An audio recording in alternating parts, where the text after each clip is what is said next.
Hello guys, welcome back to another YouTube video. Back at it again with horror story animation. This one is called The Scary Driver, and I'm scared. So guys, I'm excited to react to this one. Oh, by the way guys, happy Mother's Day. If you haven't made a card for your mom, it's not too late to make a card. I made like 3 cards today, I think. So you guys can check out a pop-up card that I showed you guys how to make on the last video that I posted yesterday. You guys can go check that out. And yeah, let's get into the video. Okay, so this happened about a year ago. I'm in a long-distance relationship and I often fly to visit. I didn't have a ride arranged to come and pick me up, so I usually just use a Lyft or Uber to get to and from the airport. This particular ride started off fine. It was the guy from Haiti, and he had a very thick accent that was often hard to understand. The beginning of the ride was just him making small talk like most drivers do. Where are you flying from? Are you in... Most drivers make small talk. I want to talk. Sorry guys. I wouldn't know that because I only ride with my parents. I'm still young. college? Do you have family here? And so on. We get on the freeway and there's a lot of traffic. Who asks those questions? Family and so on. Who asks questions like that? Wow. I had a layover flight and of course all of the outlets were in use, so I couldn't charge my phone. I'm really hoping that this traffic lightens up soon because I really need to keep in contact with the people I'm going to be staying with. Of course, with my luck, the app crashes and then says, "You have arrived," while we're literally in the middle of the freeway near no houses at all. I get kind of annoyed and the driver says that he'll pull over at this Walmart that's nearby so we can try and figure out what's wrong. Apparently he had a very old phone and it wasn't giving proper directions, so I said that we could use mine but that I needed to charge it. He asked me to sit up front so that it was easier, and I thought nothing of it, so I decided to go up front. He tells me that he'll take me the rest of the way for free without using the Lyft app. I'm sorry guys. Who has a face like that and eyes like that? Oh wow. Scary. Never take never go on a life license, kids. Never take a cab that has a guy with a weird face.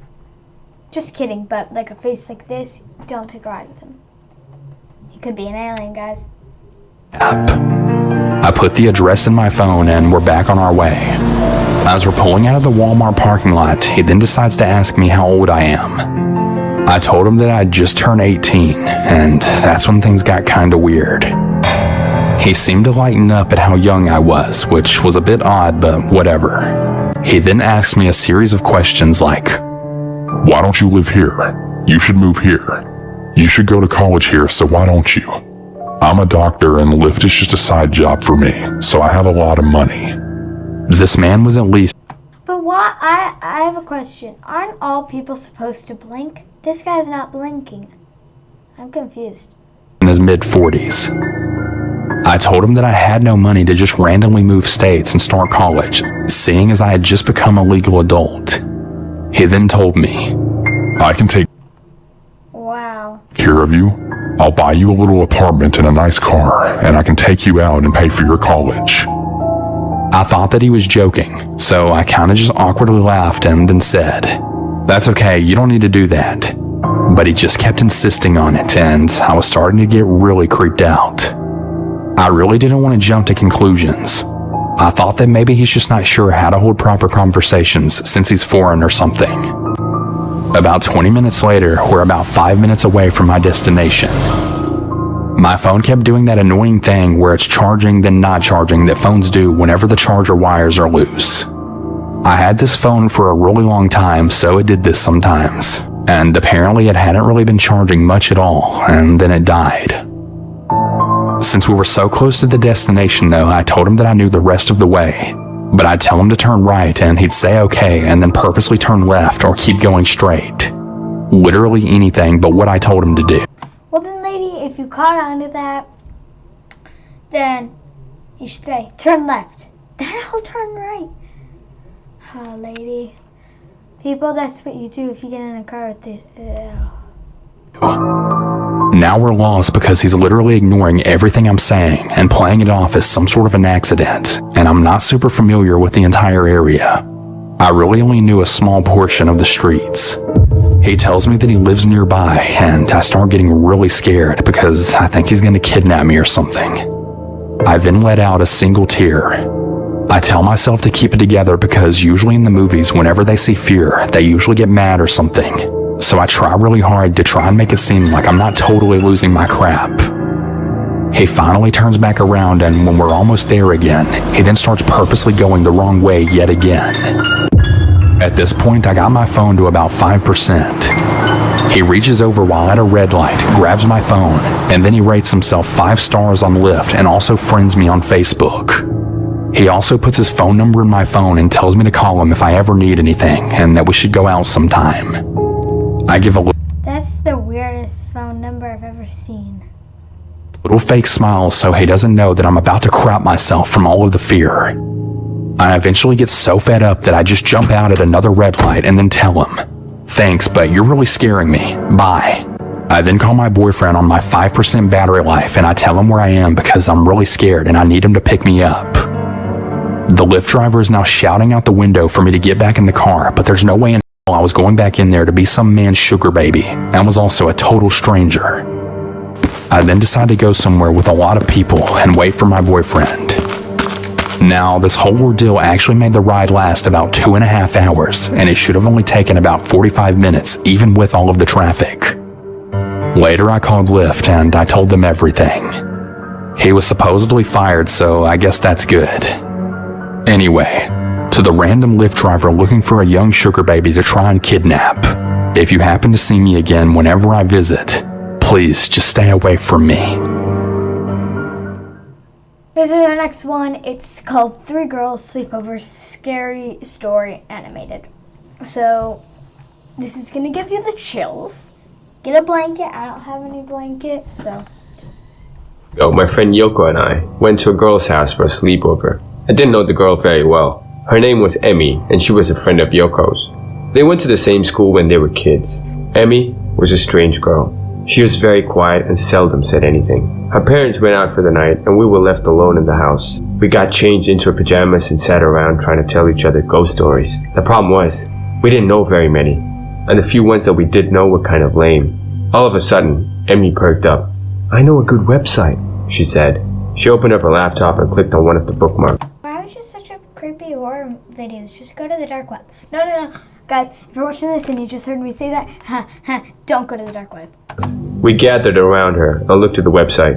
It had a lot of scary stories from all over the world, including Japan. Emmy scrolled down the page while we stared into the screen. Yoko pointed to one of the stories. "What's this one?" she asked. For a moment, Emmy's face changed to a serious frown. "You're not supposed to read that one," she said. "It's dangerous." "This whole website is creepy," I said. "Is this supposed to be for kids?" "No," Emmy replied in a serious tone. Is this supposed to be for kids? No scary stuff is supposed to be for kids. No, I'm just kidding. I'm a kid, and I'm still watching this. "It's definitely not for kids. Some of the stories and games are really dangerous. Like this one." She clicked on the link for one story. It seemed really strange. There was a picture of a woman with long dark hair, but her face was disturbing. Made me sick to look at it. And the text below said the person who wrote the story is not human. "You're not supposed to listen to this story," said Amy. "So let's not listen," replied Yoko. "Yeah, let's just go to bed," I said. I had a strange feeling about this website. I mean, where did they get all these weird stories from? And why did they collect them together?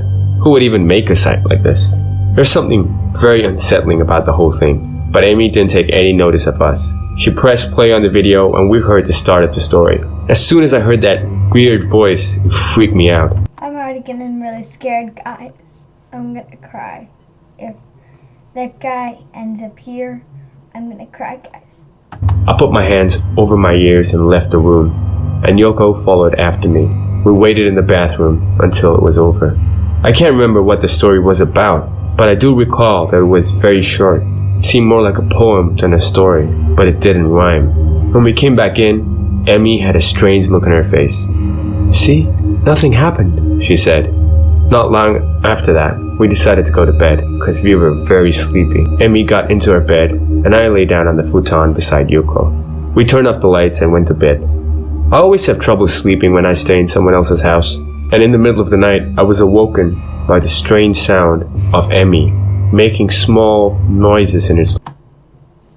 What strange sound was she making this figure this out?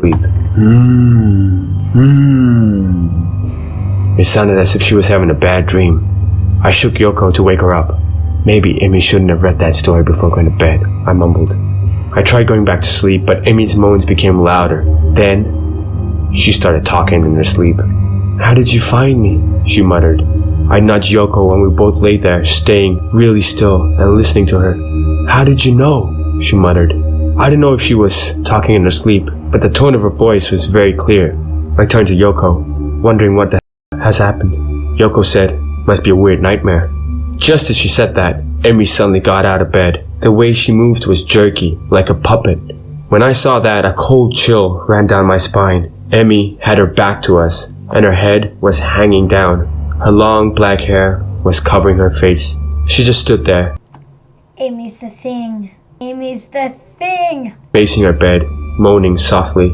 Slowly, very slowly, she began to turn around. Just then, Yoko flew into a panic. That's not Emmy, she hissed.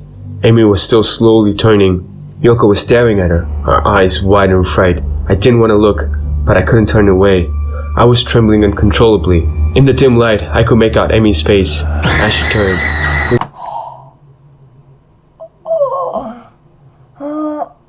Okay. It was her face, but somehow it also wasn't. Her skin was pale and her eyes bugged out abnormally. Her mouth was distorted and twisted into an evil grimace. It wasn't Emmy. It was as if her face had been mixed in with the face of someone else, as if someone else was pretending to be her. In a voice that didn't sound human, she whispered, I want to know how. I don't remember what happened after that. I think I passed out. When I woke up, it was morning. Yoko was lying on the futon beside me, but on the bed, there was just a discarded pair of pajamas. There was no sign of Emmy anywhere. We ran downstairs, but the house was empty. We were really freaked out, and the events of the night before were fresh on our minds. Yoko and I grabbed our bags and left as soon as we could. We tried calling Emmy on her mobile, but it was out of range. We tried again and again that afternoon, but it was always out of range. Later that evening, we called her home phone, and her mom answered. She didn't know where Emmy was either. Yoko and I became more and more scared. We texted all of her friends, but none of them had heard from Emmy. It was as if she had dropped off the face of the earth. Emmy's parents went to the police and filed a missing persons report, and they started a search for Emmy. Most people thought that she just run away from home. Nobody could find any trace of her. The police came to question myself and Yoko, but there was nothing much that we could tell them. We both knew that Emmy didn't run away from home. One day, Yoko came over to my house. We got on my laptop and searched the internet for the scary website Emmy had been reading. With trembling fingers, Yoko clicked on that link. A notice came up on the screen. This story has been removed, it read. Do not try to find it. It is too dangerous. We searched through the website, but we couldn't find it. Ever since then, I've had trouble sleeping. I'm scared even when I wake up. Who knows if I'll still be here.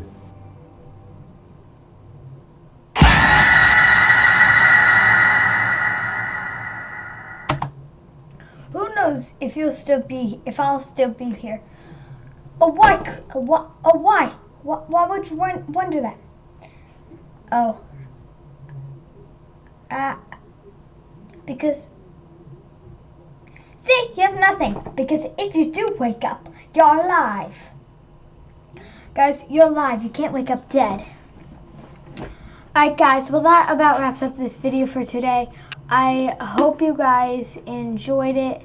And tell me in the comment section down below what you guys rated this video. And on a scale of 1 to 10, this creepy, scary animations, I'd rate this one about 9.5. It's really close. I almost pooped my pants. The first one I would rate like a 4. It wasn't scary at all. Kind of, because the guy's face.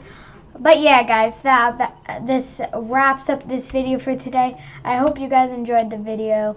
You guys can check out our old reacting videos that we've done, reacting to TikTok, and a few other scary story animated. And you can check out new ones that may come out during this week. Probably not, but during this week we might post some stuff. Remember, it's Mother's Day. Say something kind to your mom. We all love our parents because they do amazing stuff for us. So please do something nice for your mom. And we'll see ya next time. Bye.